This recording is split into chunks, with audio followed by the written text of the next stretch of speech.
আমার নামাজটা ছুটে যাইতেছে, এজন্য যাও যাও, আমি আমার নামাজটা আদায় করার পর তোমাদের সওয়ালের জবাব দিব। সুবহানাল্লাহ। এজন্য রাব্বিয়া বসরি রাহমাতুল্লাহ আলাইহি, হে মুসলমান নবীর উম্মতের দল, এ পর্দানিশীন মা বোনেরা শুনেন, হযরত রাব্বিয়া বসরি রাহমাতুল্লাহ আলাইহি মারা যাওয়ার পরের সময়ের বুজুর্গ ছিলেন। ওই সময় তিনি স্বপ্নে দেখতেছেন হযরত রাব্বিয়া বসরি কে কবরে রাখার পর রাব্বিয়া বসরির কাছে এসে সওয়াল জবাব করা হইতেছে, মান রব্বুকা ওয়া মা দীনুকা ওয়া মান নবিয়্যুকা, তোমার দ্বীন কি, তোমার রব কে, তোমার নবী কে, ওই প্রশ্নগুলো করা হইতেছে। ওই সময় রাব্বিয়া বসরি বলতেছেন, আপনারা কোথায় থেকে আসছেন? আমার রবের পরিচয় আমার কাছে জানতে চাইতেছেন। ওই ফেরেশতারা বলতেছে, আমরা আসমান থেকে আসছি, আসমানের মালিক আমাদেরকে প্রেরণ করেছেন। আসমান কতটুকু দূর? আসমান হলো 500,000 রাস্তা। 500 বছর যদি কেউ হেলিকপ্টার নয়, এর চাইতে দ্রুতগামী কোনো বাহন দিয়ে যেতে চায়, তাহলে 500 বছর এইভাবে চলতে চলতে আসমান পর্যন্ত যেতে পারবে না।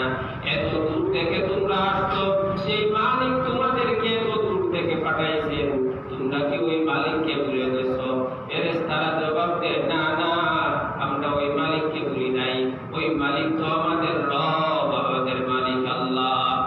ওই সময় হযরত রাবিয়া বসরি রাহমাতুল্লাহ আলাইহি বলেন, হে ফেরেশতাদের দল, শুনে রাখো, শুনে রাখো, যদি লক্ষ লক্ষ কিলোমিটার, কোটি কোটি কিলোমিটার দূর থেকে আসার পর আমার মালিককে তোমরা বলো না, আর আমি সাধারণ রাবিয়া বসরি মাত্র 3.5 হাত মাটির নিচে, নতুবা 2.5 হাত মাটির নিচে, কেমনে আমি আমার মালিককে বলবো? সুবহানাল্লাহ।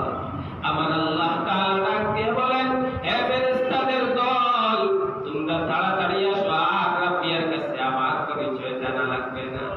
আমি আমার রাবিয়া বসরির কবরকে জান্নাতের বাগান ওইখান থেকে বানায়া দিলাম। সুবহানাল্লাহ।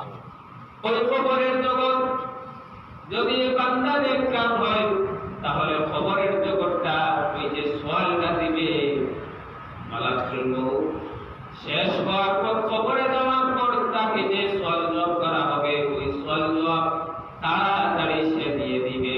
আল্লাহ তাআলা ফেরেশতাদেরকে বলবেন, ও আমার ফেরেশতাদের দল, আফরিশু মিনাল জান্নাহ ওয়া আলবিসু মিনাল জান্নাহ, জান্নাতের লেবাস পরিধান করায়া দাও, জান্নাতের পোশাক পরিধান করায়া দাও, জান্নাতের বিছানা বিছায়া দাও, ওয়াফতাহু বাবান ইলাল জান্নাহ, জান্নাতের যে দরজা আছে, দরজা সমূহের মধ্যখানে যে অন্তরাল, যে আড়াল ছিল, যে পর্দা ছিল, ওই পর্দাটা উঠাইয়া দাও। সুবহানাল্লাহ।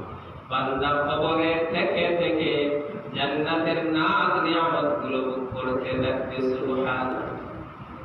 এরপর শেষ নয়, এমন সময় দেখবে একজন মানুষ এত সুন্দর অবয়ব, এত সুন্দর আকৃতির, তার সামনে হাজির। এমন সময় বান্দা বলবে, আপনি আমাকে? ওই সময় জবাব আসবে, আপনি যে দুনিয়ার জমিনে নেক কাজ করেছিলেন, ওই নেক কাজ হলাম আমি।